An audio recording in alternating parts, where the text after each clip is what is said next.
안녕하십니까.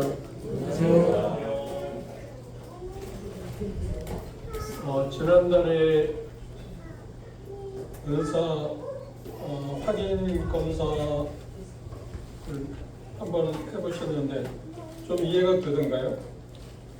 점수가 1번, 2번, 3번, 4번, 5번, 6번, 7번까지 있는데 점수를 보내보시면 여러분들 체크한 가운데 제일 많은 점수짜리가 여러분들의 인사일 수 있다 말씀드린 것처럼 이게 확정적인 건 아니지만 그런 면에서 좀 도움을 줄 수 있다고 말씀을 드린 일이 있습니다.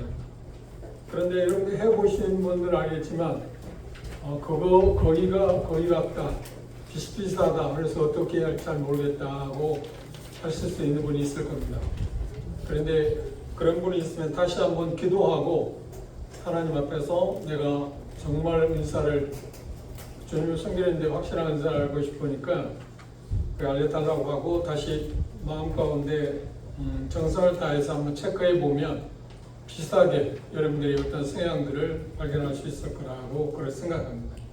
1번이 점수가 제일 많으면 예언이라고, 예언의 의미는 메시지를 전하는 것보다는 그 하나님 말씀을 받아서 그 말씀이 사실이 아니야 하는 것들에 대해서 말하는 것입니다. 두 번째 항목이 제일 많으면 섬김, 그리고 세 번째는 가르침, 그렇게 7가지, 마지막 7번째가 제일 점수가 많으시면 긍휼이다, 그렇게 여러분들이 생각하시고 체크해 보시면 좋겠습니다. 혹시 하시면서 하신 가운데서 부모님이나 도움이 필요하면 말씀해 주시면 제가 개인적으로 도와드릴 수 있을 겁니다. 넘어 시작하도록 하겠습니다.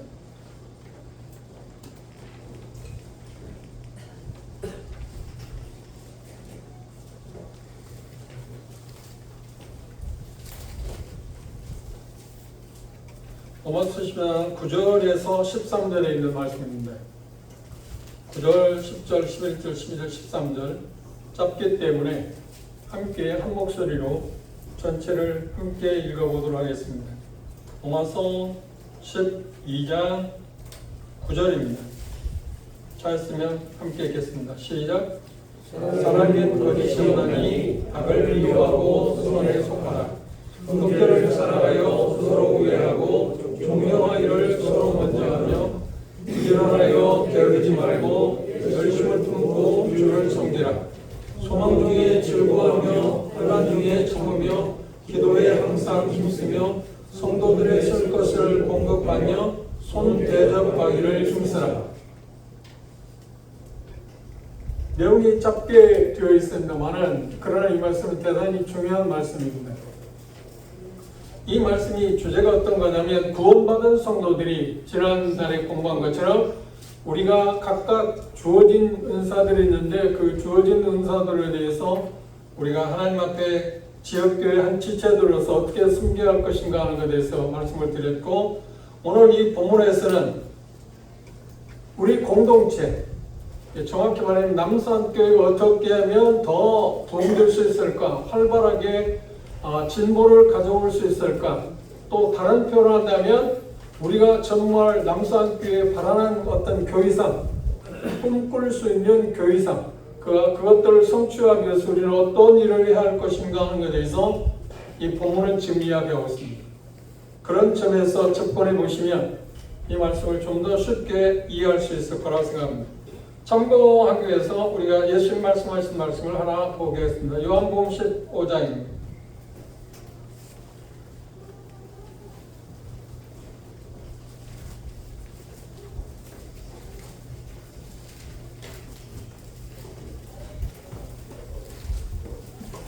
요한복음 15장 동일하게 12절, 13절 함께 읽어보도록 하겠습니다. 요한복음 15장 12절, 13절 함께 읽겠습니다. 시작. 내가 이것을 너에게 이름은 12절입니다.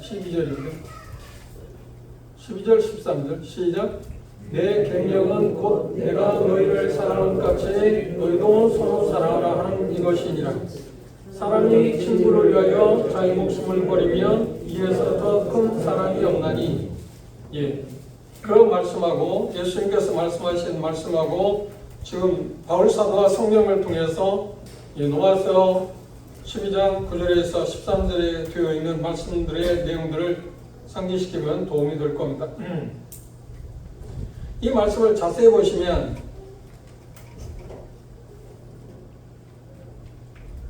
먼저 우리에게 필요한 게 뭐라고 이야기하고 있냐면 사랑엔 거짓이 없나니 악을 미워하고 선에 속하라 하고 그렇게 표현했습니다. 예수님께서 우리에게 원하시는 것이 어떤 거냐면 우리가 서로 사랑하는 것입니다. 그런데 생각보다 서로 사랑한다는 것이 그렇게 쉽지만 않습니다. 우리가 구원받은 형제 자매들이고 같은 소원 가운데 있고 그리고 하늘나라를 향해서 우리가 우리의 삶을 진행시켜 그러니까 나아가고 있는 사람들임에 불구하고 우리가 함께 어우러져 삶을 살면서 공동체의 생활, 교회에서 공동체의 생활을 하면서 우리는 수많은 갈등들이 있습니다. 형제 자매들에 대해서 여러 갈등들이 있습니다. 심지어 부모와 자녀 간의 갈등도 있고요. 그리고 형제들 사이에도 갈등이 있습니다. 친족들입니다. 그런데 그리스도 안에서 거듭난 형제 자매들을 할지라도 하나님 안에서 주님을 섬겨가면서 지역교회 생활 가운데 여러 종류의 갈등이 있습니다. 그 갈등이 있는 한 교회는 발전할 수 없습니다. 이 갈등을 어떻게 피할 수 있을까? 긍정적으로 말한다면 우리 양산교회 공동체를 어떻게 하면 더 좋은 공동체로 발전시킬 수 있을까? 그거에 대해서 지금 이 말씀에서 우리에게 제시하고 있습니다. 총체적으로 크게 말한다면 예수 말씀하신 것처럼 예수님 우리를 사랑한 것처럼 사랑하게 되면 모든 게 문제 없겠죠. 그렇죠? 문제는 거기에 있습니다. 그런데 주님께서 우리에게 말씀하신 것처럼 서로 사랑하는 일에 대해서 우리는 약간의 어려움들을 갖고 있습니다. 그런데 9절에서 지금 말씀하고자 하는 것은 어떤 걸 이야기하냐면 우리가 공동체의 삶 가운데 피해야 할 것들이 있습니다. 긍정적으로 말하면 꼭 해야 할 것들이 있는데 그것들을 뭐라고 이야기하고 있냐면 첫 번째 표현 가운데 뭐라고 그랬나요? 이렇게 말하고 있습니다. 사랑엔 거짓이 없다. 진정성에 대한 이야기. 사랑에 거짓이 없다고 하는 말의 의미를 여러분들이 이해할 수 있을 겁니다. 그런데 이 본문에서 말하는 말은 어떤 거냐면 우리가 공동체에 생활하면서 쉬운 말하면 가식적인 삶을 떨쳐버려야 합니다. 우리는 생각보다 우리가 가면을 쓰고 사는 경우가 많습니다. 믿음을 갖고 있지 않은 세상 사람들과 관계에서 가면을 쓰고 사는 것은 비일비재합니다. 근데 교회 생활을 하면서조차도 형제 자매들 관계 가운데서도 가면을 쓰고 사는 사람이 많습니다. 형태도 많이 있습니다. 이게 진정성 있게 자기 어떤 허물 그런 것들 상관없이 다 드러내놓고 그냥 좋은 건 좋은 거고 나쁜 건 나쁜 거고 있는 대로 액면대로 자기 어떤 진정성 자체 있는 액면을 다 내놓고 우리가 살기는 그렇게 쉽지가 않습니다. 그런데 여기 말씀하시는 것은 뭐냐면 사랑이 거짓이 없다고 할 때 진정성 있는 삶을 살아야 돼요. 바꿔 표현한다면 어떤 말이냐면 가식적인 삶을 떨쳐버립니다. 그 말은 어떤 거예요? 내 마음이 아픈데 다른 사람들의 마음을 헤아려서 그것들을 잘 표현하지 못한다거나 또 여기 표현 가운데 그런 표현이 있습니다만 내 마음과 달리 다른 사람들의 생각을 헤아리고자 할 때 그것들에 대해서 내 마음 가운데 그게 잘 용납되지 않은데 그것들에 대해서 말하지 못하는 것들. 왜 그럴까요? 그렇게 하면 내 자신의 어떤 가치가 떨어진다거나 내가 이상한 사람을 보이거나 그 정도밖에 안 돼? 그런 말을 듣고 싶지 않다는 생각을 때문에 그렇습니다. 그런데 진정한 사랑은 진정성이 있다는 거예요. 거짓이 없다. 진정성이 있다. 있는 대로 꾸밈 없이 내놓는 것. 그걸 드러내고 사는 것. 그게 진정한 사랑이라고 하는 겁니다. 한번 생각해 보세요. 예수님께서 하나님은 사랑이시라 말씀하셨습니다. 그런데 예수의 삶을 보면 어떤 사람을 만나 누구를 접하든 간에 진정성 있게 어떤 꾸미거나 가식적인 게 있었나요? 그게 전혀 없었어요. 제자들과 삶 가운데서 그들이 어떤 문제가 있으면 그것들에 대해서 정당하게 표현을 했습니다. 그리고 그것들을 순수하게 받아들였습니다. 그런데 우리는 너무나도 물론 배려하는 것은 대단히 중요한 것입니다. 좋은 것입니다. 그것도 사랑 가운데 하나일 수 있습니다. 그런데 여기 지금 표현하고 있는 것은 사랑이 거짓이었다는 표현은 어떤 거냐 하면 가식적인 것, 꾸밈이 없는 삶을 살아야 합니다. 우리는 너무 꾸미고 있지 않나요? 그것을 지금 여기에서 이야기하고 있고, 그 다음 두 번째 어떤 걸 이야기하고, 우리 서로 형제 자매의 관계 가운데서 가식적인 게 없어야 한다고 하고, 그 다음 뭐라고 하냐면 악을 미워하고 선에 속하라 그랬습니다. 순결해야 한다고 그랬습니다. 꾸밈이 없는 것, 있는 대로 드러내는 삶. 이게 잘못되었을 때, 우리가 실수할 수 있잖아요. 죄를 지을 수도 있잖아요. 그때 그 죄를 지은 것에 대해서 내가 잘못했다고 말하면서 하는 것입니다. 그걸 자꾸 변명하거나 합리화시키지 않는 것입니다. 한번 생각해 보십시오. 여러분들 형제 자매들을 접할 때 가식적인 가면을 쓴 모습이 없었나요? 그리고 잘못했을 때 그걸 정직하게 말했나요? 그리고 하나님이 용서를 구했나요? 그게 우리에게는 지금 잘 안 됩니다. 특히 동양의 문화에서는 이게 받아들이기 생각보다 어렵습니다. 뭔가 한자를 깔고 사는 것. 그렇죠? 자기에 있는 실상을 드러내고 싶지 않습니다. 그렇다고 하면 중요한 게 뭐냐면 실상을 드러내지 않는다고 해서 지금 꾸며져 있는 삶이 자기 본연의 모습인 건 아니잖아요. 자기 삶을 드러낼 때 변화시킬 수가 있습니다. 그런데 꾸미게 되면 계속적으로 가면을 쓰면 자기 자신의 모습은 그대로 있고 변한 건 전혀 없고 사람들에게 좋은 모습을 보여줄지는 모르지만 그렇다고 해서 그 사람이 그것으로 인해서 상대방이 도움을 받을 수 있나요? 아니요, 그렇지 않습니다. 진정한 사랑으로 접할 때, 진정한 사랑으로, 거짓이 없는 사랑으로 상대방을 대할 때 그에게서 변화를 가져올 수 있는 거지. 그가 변화될 수 있는 거지. 나를 통해서 변화할 수 있는 거지.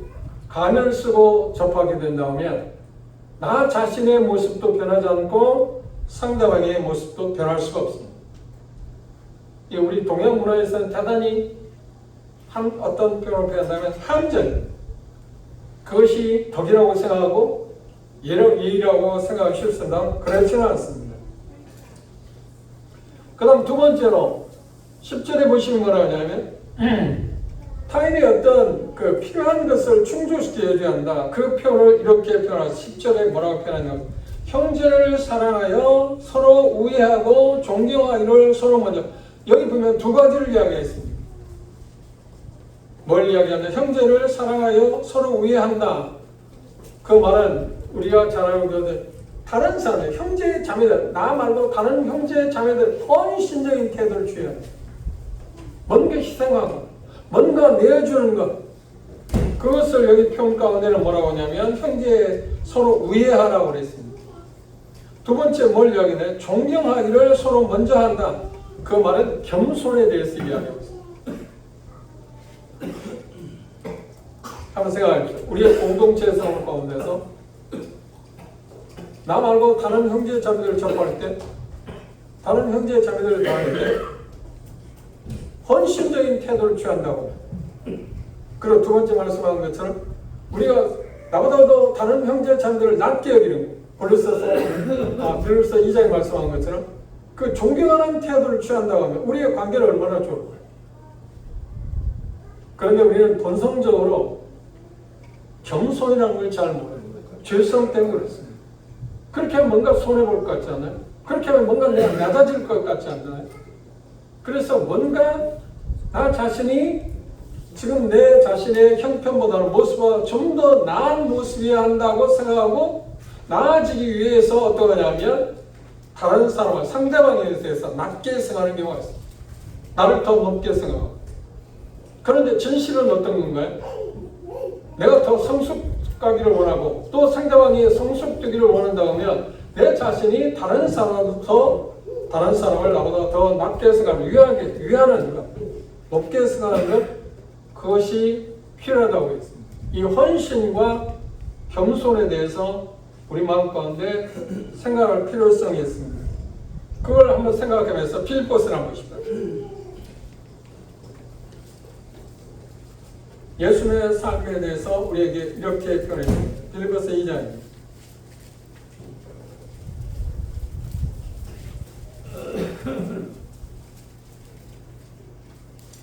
6절로 두고 싶다. 우리가 잘 아는 말씀입니다. 그는 근본 하나님의 본체시나 하나님과 동등력을 취할 것으로 여기지 아니하시고 오히려 자기를 비어 종의 형체를 가져 사람으로 같이 되었고 사람의 모양으로 나타나셨으며 자기를 낮추시고 죽기까지 복종하셨으니 곧 십자가에 죽으십니다.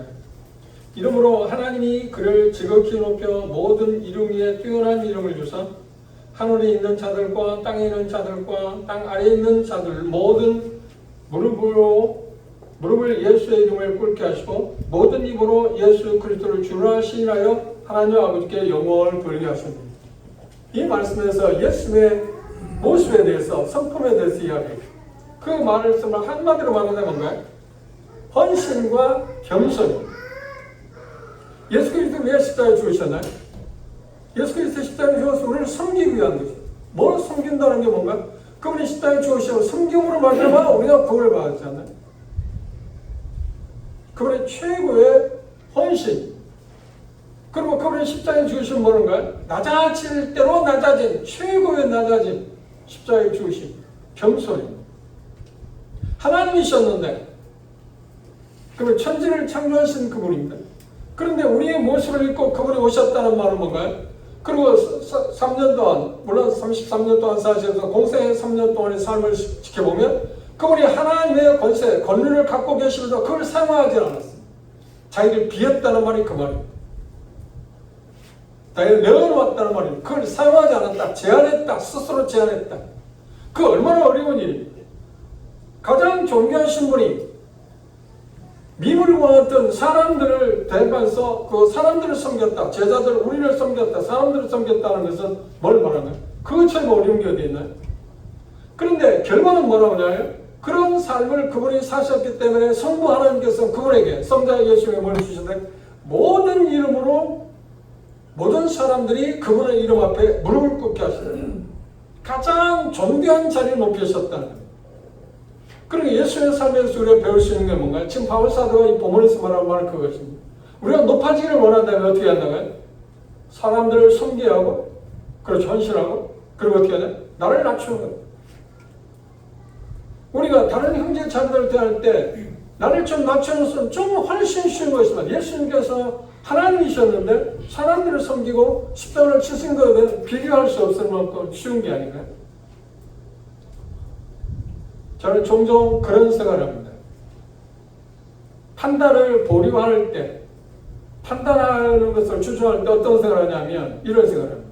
그 판단의 권한은 하나님의 소관, 내가 하는 게 하나님의 소관. 로마 14장에 그걸 이야기하고 있습니다. 그리고 또 하나 어떤 거냐면 저 형제는, 저 자매는 나보다 나은 게 있어.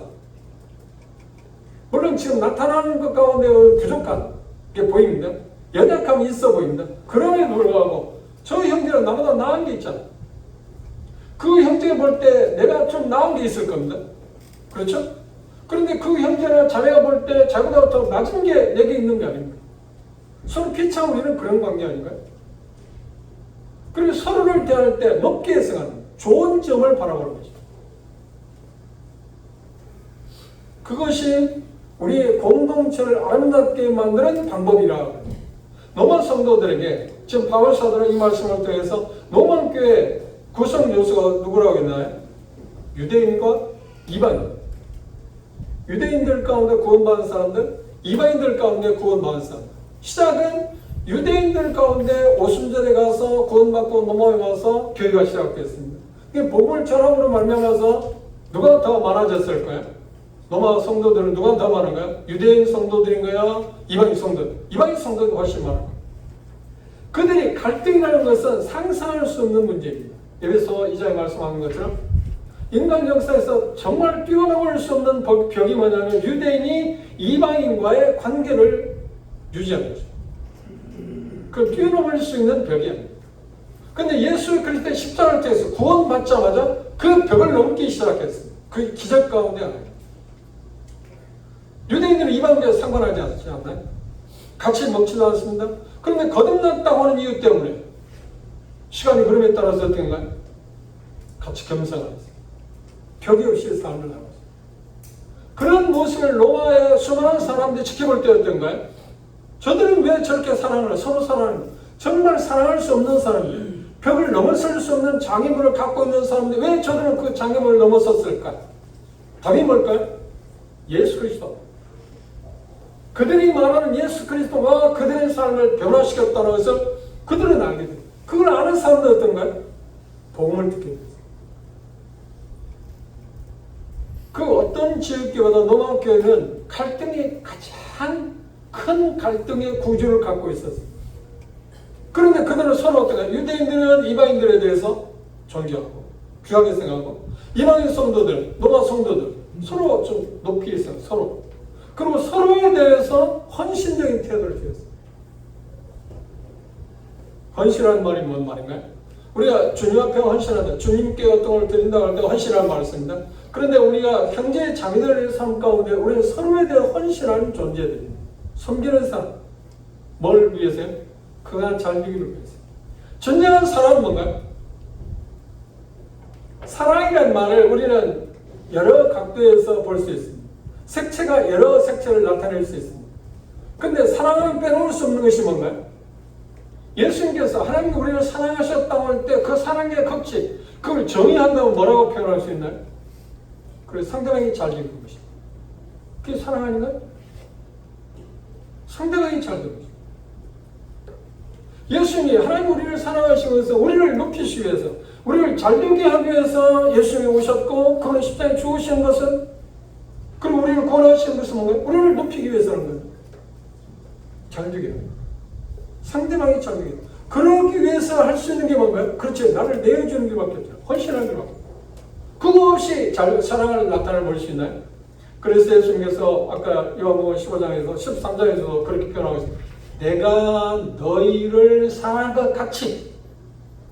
예수님은 나를 어떻게 사랑했나요? 그 사랑을 받은 사람이면 그 사랑으로 다른 사람을 대하라. 그렇게 할 때 요한복음 13장에는 뭐라고 한가요? 믿지 않는 사람들이 예수 그리스도에서 구세주인 것을 알게 될 거다. 너희가 참 내 제자인 것을 사람들이 알게 될 거다. 복음의 진보를 가장 확실한 방법은 뭔가요? 예수님을 사랑하지 않으면 서로 사랑하는 것입니다. 그런데 이 부분에서 항상 우리는 지금 미지수잖아요. 항상 미달이잖아요. 내가 아무리 형제 자매들 사랑하고 헌신한다고 할지라도 그래도 부족하지 않나요? 이것을 우리 마음 가운데 이 시간에 일교훈이 필요합니다. 각성하는 게 필요할 겁니다. 한번 생각해 보세요. 여러분들 남산교회 다른 형제 자매들에 대해서 얼마나 좋은 말을 했습니까? 좋은 말을 하기보다는 뭐예요? 평안한 말이 훨씬 많잖아요. 그에게 좋은 것, 아름다운 걸 보기보다는 부족한 것을 우리는 많이 보고 그걸 말하고 있지 않나요? 그게 우리의 삶 아닌가요? 조심합시다. 이것은 우리 공동체를 아름답게 하는 거예요. 그럴 때 나 자신도 쇠약해지고, 그렇죠? 더 추락하고, 상대방은 말할 것 없이 추락하게 돼요. 사랑은 말씀드렸습니다. 사랑은 뭐라고요? 상대방이 잘 되게 하는 것입니다. 상대방이 돋보이게 하는 것입니다. 상대방이 더 아름답게 드러나게 하는 것입니다. 이게 사랑 아닌가요? 상대방을 높이는 것입니다. 그래서 평가되면 서로가 우애하라. 우애. 정말 서로 형제니까 서로 사랑. 근데 종종 우리는 인간관계에서 가장 가까운 사이를 가족이라고 하지 않나요? 그런데 문화가 발달에 따라서 죄악이라는 것이 관행하다 보니까 어떤 문제가 오는가요? 가족끼리도 분쟁이 심해요. 돌아가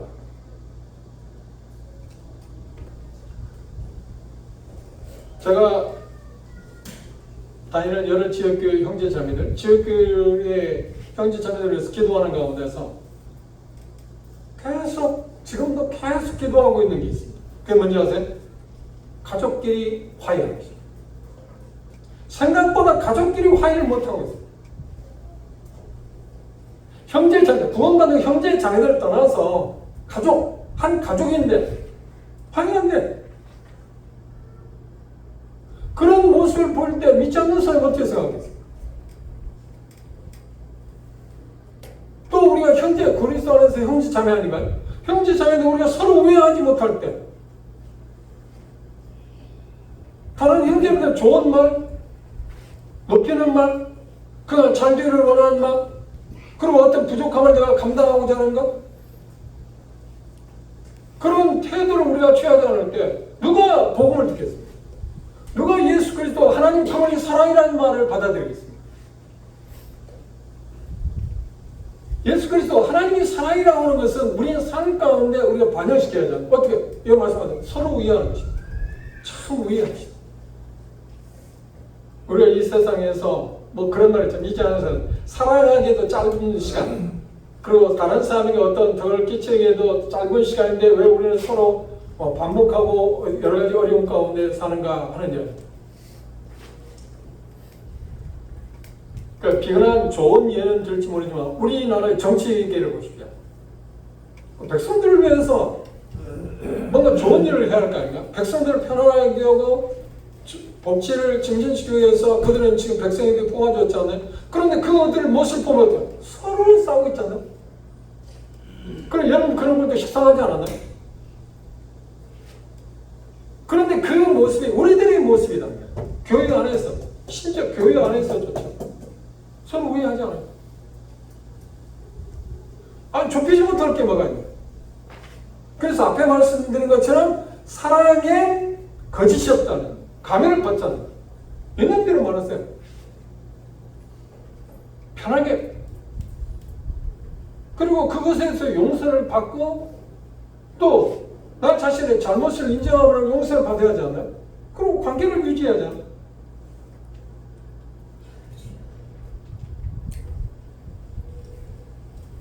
이 중요한 문제에 대해서 우리는 등한히 하게 되면 예수님께서 말씀한 것처럼 내가 너희를 사랑했잖아. 내가 어떻게 너희를 사랑한 것, 그 사랑으로 서로 사랑하는 것.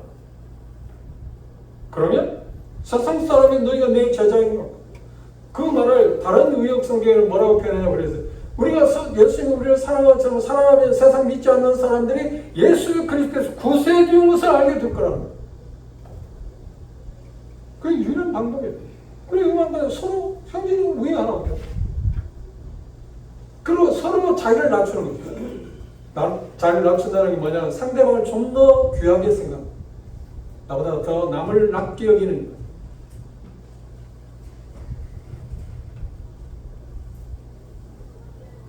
그리고 세 번째, 어떤 그 올바른 동기에 대해서 언급을 하고 있는데 11절 주목해 보십시오. 그걸 하는 일에 있어서 뭐라고 그랬나요? 부지런하여 게으르지 말고 열심을 품고 주를 섬기는. 부지런하라고 했습니다. 지금 형제 우애는 그러니까 앞에서 말하는 사랑에 거짓이 없다, 진정성, 순결, 그리고 형제의 그리고 존경하기를 서로 먼저 하는 그 모든 일들에도 어떻게 하라고 하나요? 부지런해라.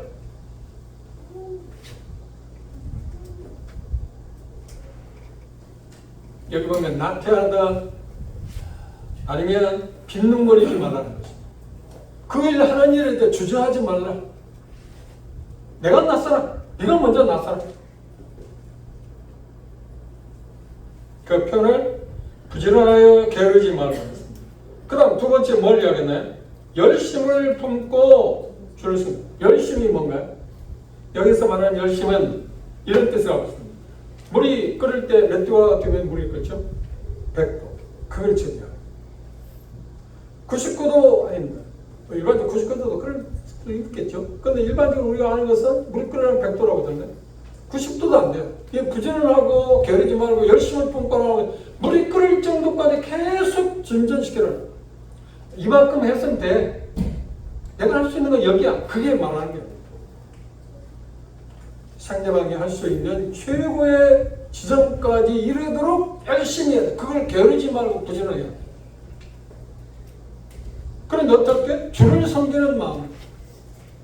그래, 골로새 기자는 뭐라는데, 에베소 기자도 그런 표현을 했습니다. 다른 사람과 인간 관계에서 어떻게? 주를 재야 돼. 주를 대야 돼. 여러분들이 최근에 한번 생각해보세요. 형제 자매들을 어떤 일로 대할 때 나를 구속하신 주님처럼 생각하고 대해본 일 있나요? 그게 참 희박하지 않아요? 우리는 다른 형제 자매들을 대할 때 주를 대할 때 참 귀한 분들 아닌가요? 정말 귀한. 제 마음 가운데 그런 갈등이 있을 때마다 그런 생각을 해요. 저 형제가 구원받은 형제잖아. 뭐 많은 것 같은 부족한 것들 뭐 이런저런 이야기도 있어요. 그럼에도 불구하고 제 마음 가운데 어떻게 하냐면 그걸 희석시키고 어떻게 하냐면 그래도 구원받은 형제잖아. 주님 앞에 있는 주와 함께 그리고 또 한편으로 생각하면 어떤 생각을 하냐면 그런 또 생각을 해요.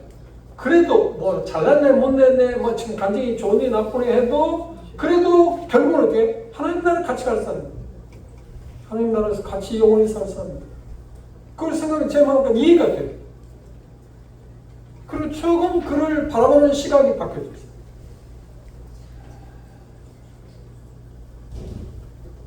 그 일에 대해서 주님은 우리에게 뭐라고 하냐, 우리 형제 우애하는 것, 그리고 남을 더 낫게 여기는 것, 그리고 섬기는 것, 그것들에 대해서 어떻게 하는 거예요? 부지런합니다.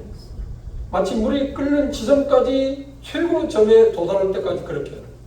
그리고 어떻게 해야 돼? 어떤 마음을 가지면 돼? 주를 대해야 돼.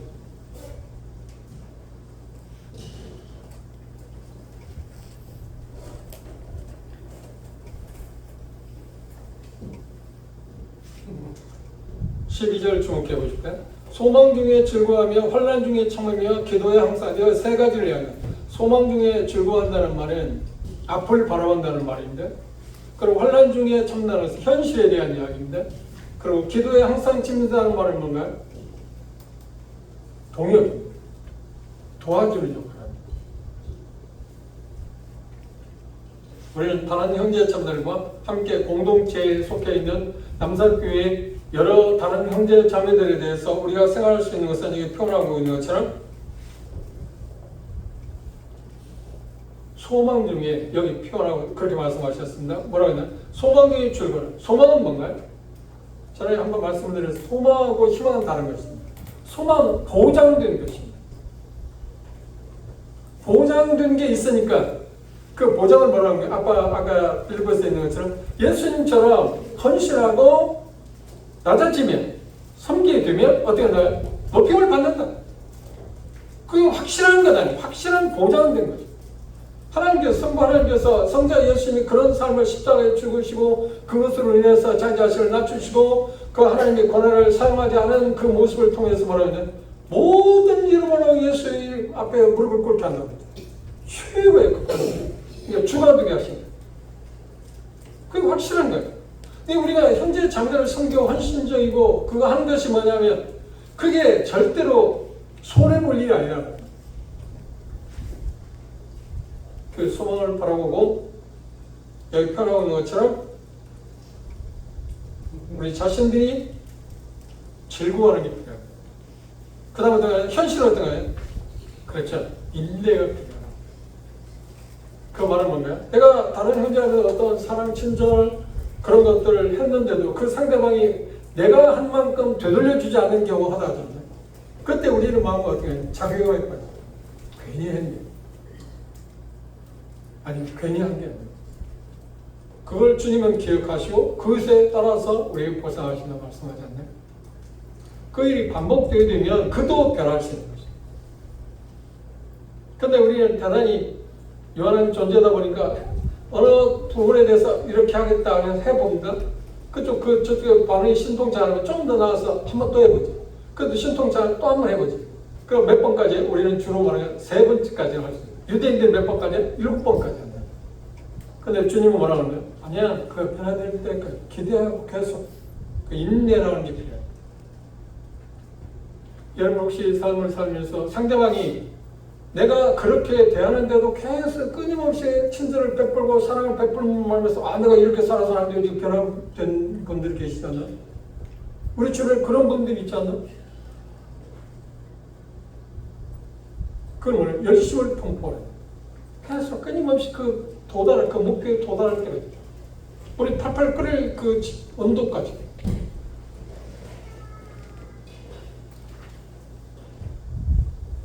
그리고 무엇봐도 우리들의 형제자매들 관계에서 빼놓을 수 없는 것이 뭔가요? 기도라고. 하나 물어봅시다. 오늘 교회에 오시면서 오늘 눈을 뜨고 교회에 모여서 지금까지 양산교회 형제 자매들을 위해서 뭘 기도해봤나요? 누구를 위해서 기도해봤나요? 이것은 정말 필요한 거잖아요. 다른 형제 자매들의 기도가 필요한 것처럼 다른 형제들도 내 기도가 필요한 거죠. 우리는 서로를 위해서 기도해요. 왜? 서로 필요한 사람입니다. 우리는 여전히 부족한 사람입니다.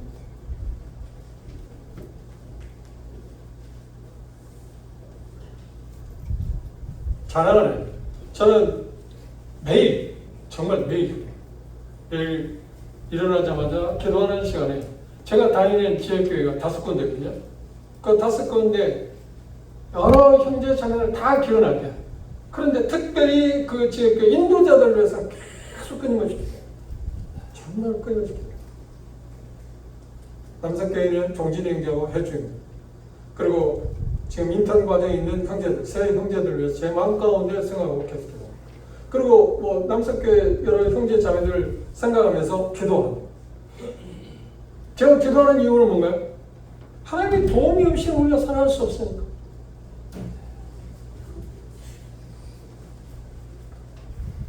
우리가 좋은 관계를 유지하기 위해서는 우리가 서로 도와야 됩니다. 그러니까 에베소 사도행 1장에 보면 열심히 승천하고 나서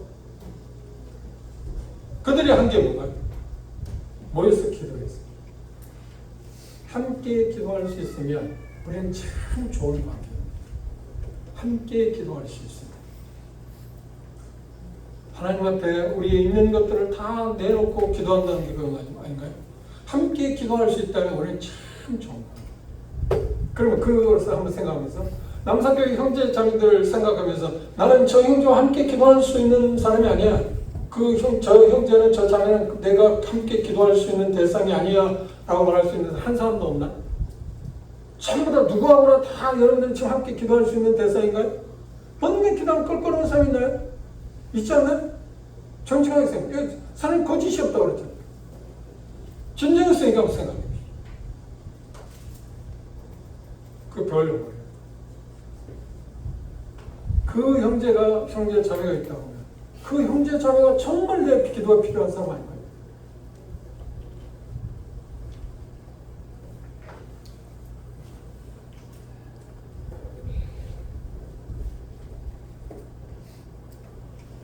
그리고 13절 그렇게 변합니다. 성도들이 쓸 것을 공급하며 손 대접하기를 힘쓰라.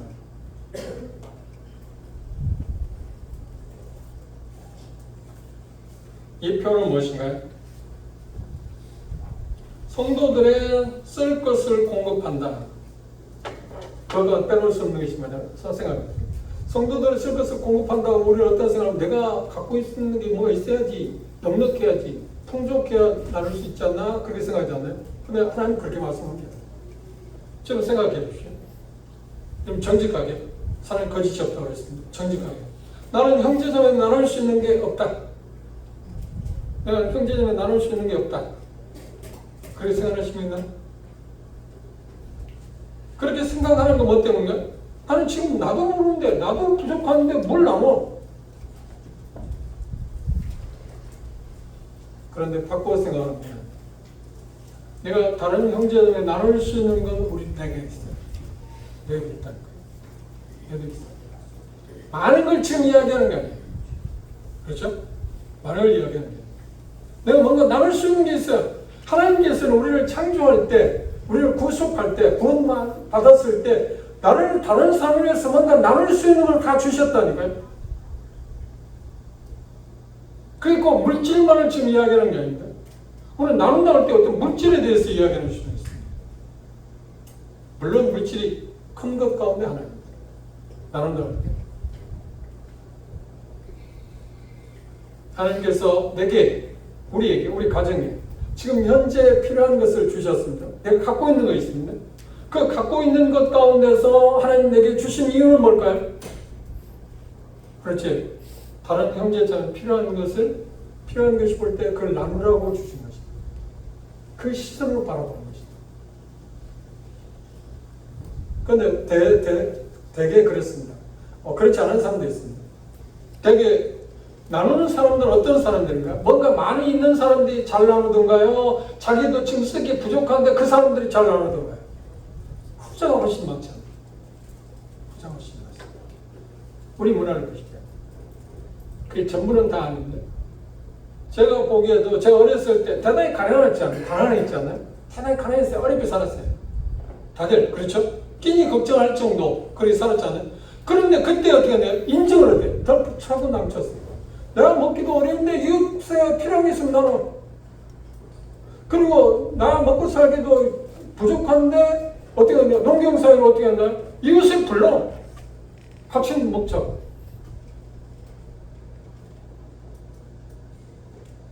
저도 호남교회에 살았는데 농사할 때 그 점심이나 새참 가져가잖아요. 그러면 일꾼들이 한 10명이나 10명 뭘 가져가요? 아니요. 다른 이웃에서 농사하는 사람들 생각하고 그들 것까지 넉넉하게 갖고 가요. 내가 넉넉해서 그런가요? 우리 집이 넉넉해서 그랬을까요? 아니요. 다 그렇다니까. 그걸 참 나눴죠. 호박 하나 따서 나눠주고 깻잎 하나 더 나눠주고 고추 하나 더 나눠주고. 그런데 지금은 그런 게 있나? 아니야. 얼마나 인색합니까? 인정이 없어졌어요. 우리는 그때보다 훨씬 잘 살잖아요. 많은 걸 갖고 있어요. 안 나눠. 이만큼 삭막한 시대에 살고 있어요. 그런데 그 세상의 그 가치관이 교회에 우리 형제 자매들의 삶 가운데도 문화 가운데 들어와 있다, 지배하고 있다는 게 지금 가슴 아픈 일이라니까. 우리는 그 부분에 정말 우리는 회개해야 합니다. 하나님이 우리 주신 것을 나누기 위해서 주신 거예요. 그런데 나누는 것은 필요한 사람. 제가 보기에 남사교회 형제자매들은 자매님들 애찬이랑 그런 몇 번 봤는데 서로 잘 나누시더라고요. 그런데 한정된 사람이 아니고 중요한 건 뭐야? 필요한 사람을 찾아서 나누는 거. 제가 지금은 그렇지 않습니다. 제가 꽤 오래전에 선진국을 갔을 때 그들 가운데 제가 만났던 형제 자매들 가운데 부유한 사람이 많아요. 그러니까 미국에 갔을 때 부유한 사람은 우리가 나라에 생각하는데 부유가 아니에요. 그 정도를 훨씬 넘는 사람. 참 부유한 가운데 주님을 신실하게 섬기는 모습 보고 참 놀랐어요. 우리는 그렇지, 저도 그렇게 생각했습니다. 지금 가난하니까 그런데 좀 뭔가 여유가 있으면 더 주님을 잘 섬길 거야. 나누는 거 더 많이 할 거야. 살아보니까 아니에요. 그게 부한대 주님을 잘 섬기는 것은 생각보다 어려운 거예요.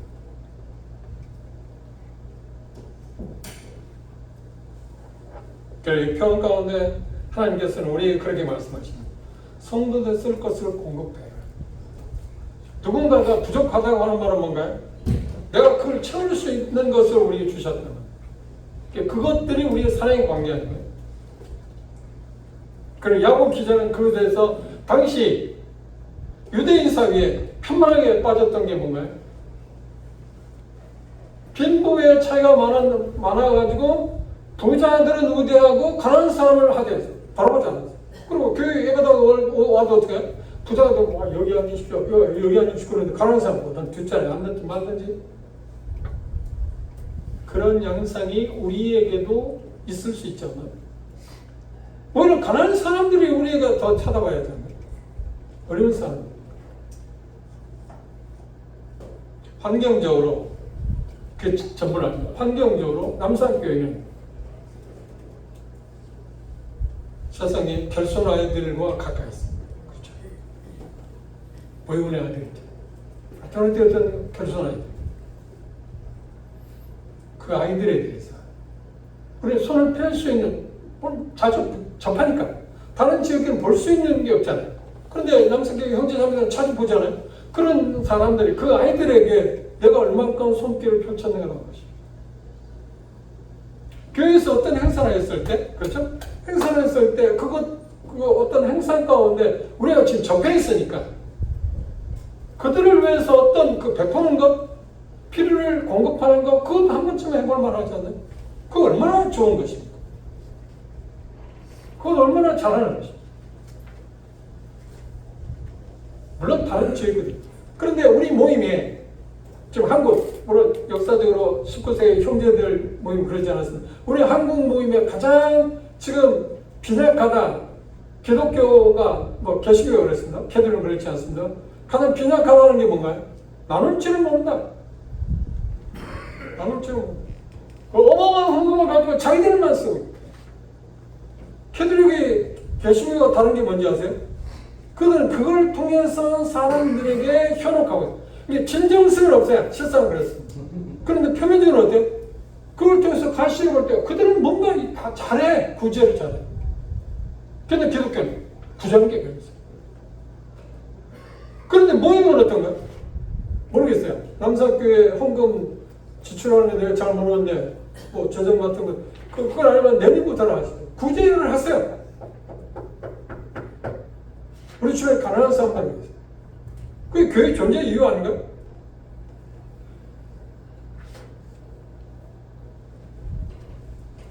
그리고 서로에 대해서 형제 자매들에 대해 우리는 형제 자매들이니까 서로에 필요한 것들이 있을 때 그것들을 나누는 것. 그래서 편합니다. 그것들에 필요한 것들을 어떻게 하겠어요? 성도들의 쓸 것을 공급해라. 공급하기 위해서 앞에서 말씀드린 것처럼 당연히 뭔가요? 희생이 있어야 됩니다. 내 것을 내어주는 거니까. 바울사도는 이렇게 말했습니다. 우리가 잘 아는 것처럼 사도행 20장에 말합니다. 예수님께서 마태복음 8가지 복에 대해서 말씀합니다. 그렇죠? 그런데 거기에서 말씀 안 했는데 바울사도는 사도행 20장에 말하면 누가 복 있는 사람이라고요? 주께서 말씀하기를 받는 자가 복이 있다고 주는 자가 복이 있다고. 주는 자의 복을 받는 것이죠. 지금 여기 이야기합니다.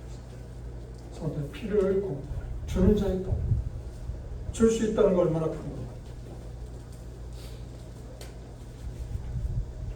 그리고 여기 마음가운데 마지막으로 그렇게 표현했을 때 뭐라고 그러나요? 손 대접하기를 힘쓰라. 손 대접한다는 말이 의역하면 뭔 말이냐면 나그네를 따라간다. 나그네를 뒤따라간다. 그 뒤따라가는 이유는 뭔가요? 그게 필요한 것들을 공부하는 거예요. 제가 언제가 말씀을 드린 기억이 납니다만 제가 일본에 방문했을 때 그 방문한 그 지역들은 제가 어려우니까 잘 기억을 못합니다. 그런데 그 지역에 갔을 때 그 지역의 장로님이 대단히 좀 부유했습니다. 집도 크고 집에 갔는데 집에 초청해서 잘 사는 게.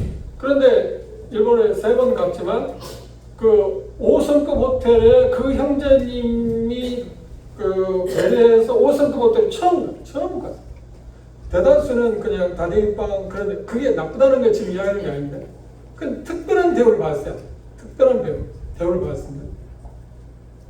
그런데 그 형님이 그런 간증을 했어요. 그 형님의 부모의 아버지가 그 여전시대 일제강점기에 평양에서 사업을 했대요. 그 대에 물리면서 돈을 많이 갖고 계신 것 같아요. 부유하신 것 같아요.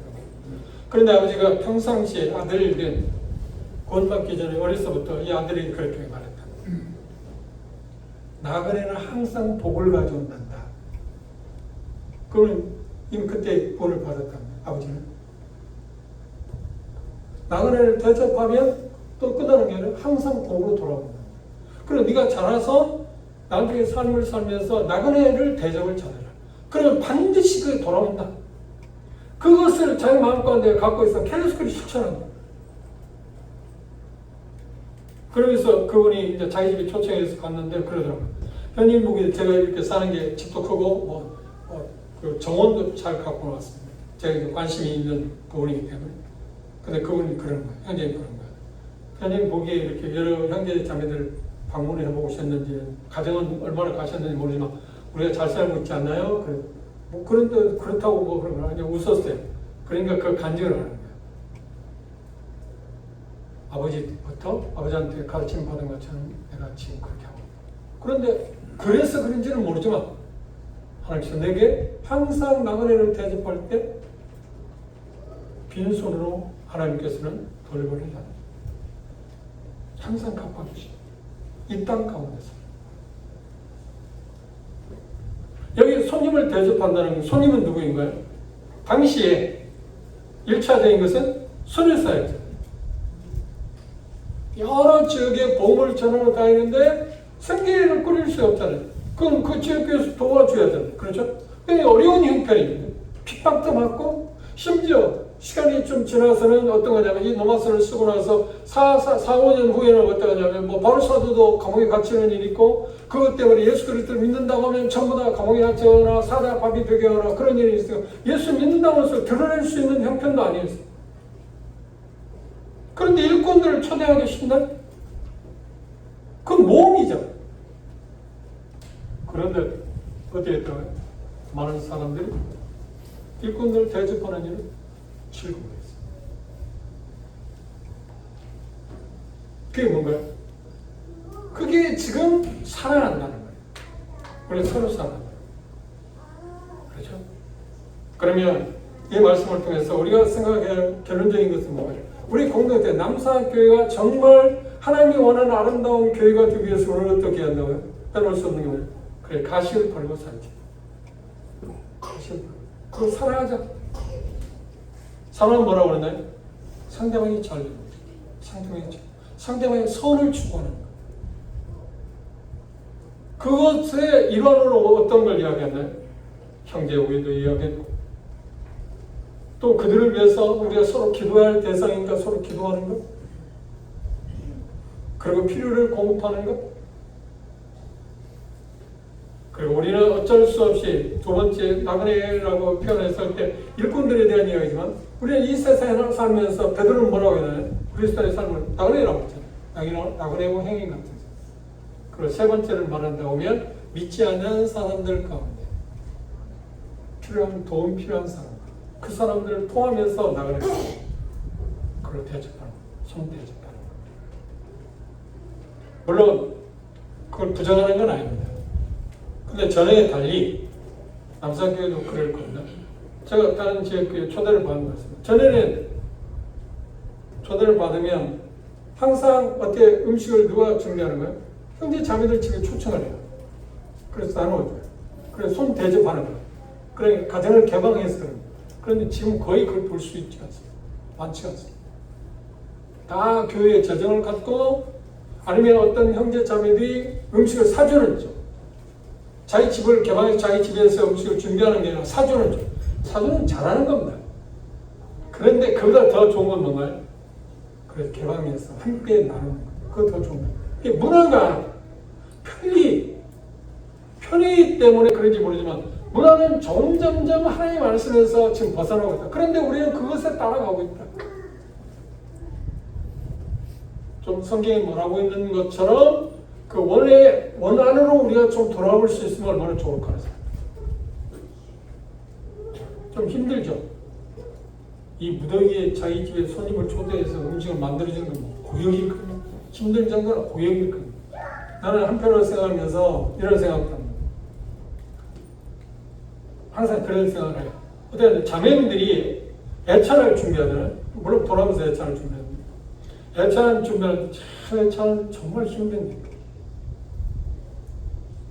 갈등도 많고 각 지역에마다 있어요. 그런데 그 일 할 때 자매님들 어떤 생각을 한가요? 그렇죠. 그게 지금 선을 베푸는 것 중 하나인 거예요. 그래서 어떤 대다수의 형제 자매님들이 준비할 때 가정에 준비할 때 겁니다. 하여튼 내 주께 주님을 대접하다 내가 한다. 그런 마음으로 하면 기쁨을 할 수 있는데 그런 마음이 없으면 어떻게 보면 고역이잖아요. 힘들잖아요. 그럼에도 그걸 한다고 하는 것은 정말 잘하는 것입니다. 우리에게 모임의 정말 좋은 장점 가운데 하나는 애찬이잖아요. 형제님들은 그런 부분에 대해서 정말 감사하는 그런 마음을 갖고 그리고 격려하는 그리고 종종 저는 이제 음식 먹으면서 뭐 맛 있어서 맛있다고 할 때도 있지만 맛 없는데 맛있다고는 안 해요. 그때 침묵이에요. 그런데 별로 내 마음에 그렇게 싹 맛있다고 말할 수 없는데도 난 맛있다고 해요. 맛있다고. 그런데 음식이 여러 종류 만들잖아요. 그럼 그 중에 내가 마음에 맛있다고 있잖아요. 그런데 중요한 건 내 입맛이 다른 형제자매 입맛은 아니죠. 내 입맛에 안 들어도 다른 형제는 맛있을 수 있잖아요. 제가 그렇게 이야기하는 격려. 장인님 음식 오늘 주는데 참 드셨죠? 참 맛있습니다. 그리고 어떤 경우는 내가 처음 먹어보는 음식인데 이제까지 먹어본 음식 가운데 최고라고. 입에 붙은 말이 아니라, 그렇죠? 서로가 서로에 대해서 어떤 것들을 베풀 때 그런 것들을 알아주는 것도 필요하다 생각합니다. 오늘 이 말씀을 생각해서 우리의 공동체가, 아름다운 공동체가 더 발전하기 위해서 정말 우리가 주님께서 말씀하신 것처럼 우리가 주님이 우리를 사랑한 것처럼 사랑하는 일에 우리 자신을 드려보도록 하십시오. 기도합시다.